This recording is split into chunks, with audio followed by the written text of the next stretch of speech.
के प्यारी काई रतिया के रतिया पहाड़ दिन भाई बढ़िया दिया रे पिया के प्यारी काई रतिया के रतिया पहाड़ दिन भाई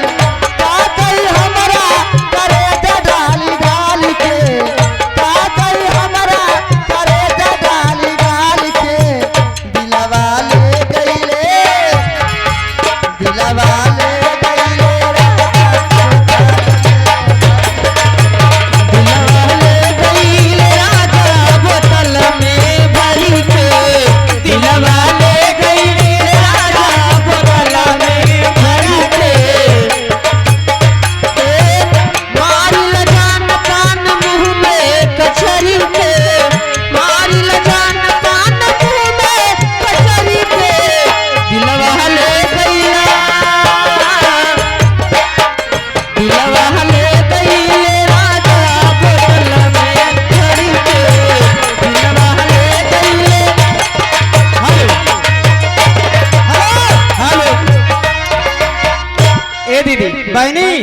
लेकिन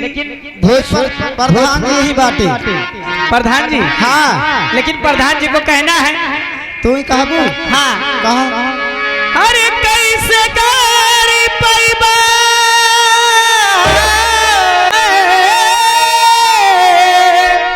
का गड़ावत है इतना देर से तू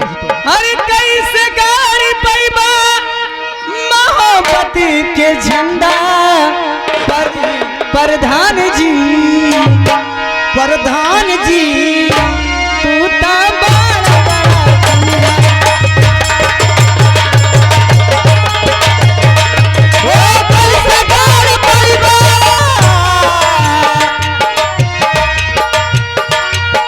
कैसे गाड़ी पैबा मोहब्बत के झंडा सिर जी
प्रधान जी